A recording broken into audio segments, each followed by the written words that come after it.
कुरकुरीत कारल्याची चटणी महिनाभर टिकणारी, कडू न लागणारी आणि मुलांना टिफिनला काय द्यावं सुचत नाही, तर त्यासाठी ही चटणी टिफिनला द्यावी.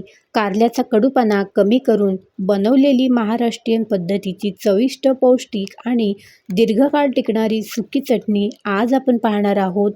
नमस्कार मंडळी, मी वनिता, रेसिपी विथ वनिता या चॅनेलवर तुमचे मनापासून खूप खूप स्वागत करत आहे.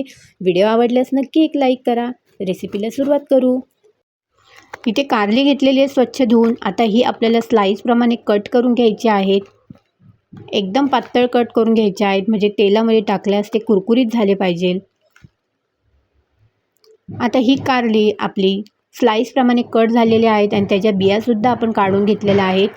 तेल एकदम गरम झालेलं आहे, तापलेलं आहे, तेव्हाच आपण हे फ्राय करून घ्यायचे. आता हे तेलामध्ये फ्राय करून घेतलेले आहेत.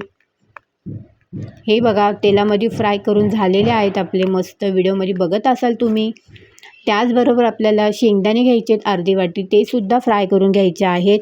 तुमची कारली जेवढे असेल त्याप्रमाणे तुम्हाला शेंगदाणे वापरायचे आहेत. आता कारले आणि शेंगदाणे मिक्सरच्या भांड्यामध्ये टाकून घ्या.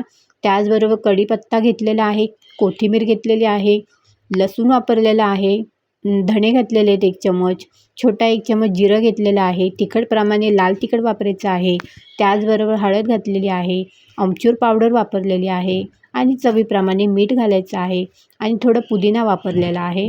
आता हे मिक्सरला बारीक करून घेऊ आपण, एकदम बारीक नाही, चटणीप्रमाणे असं जाडसरच करून घेऊ. आणि आपली कारल्याची चटणी रेडी झालेली आहे.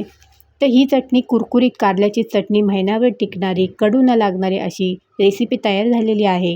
व्हिडिओ आवडल्यास नक्की लाईक, शेअर, कमेंट आणि सबस्क्राईब करायला विसरू नका. धन्यवाद.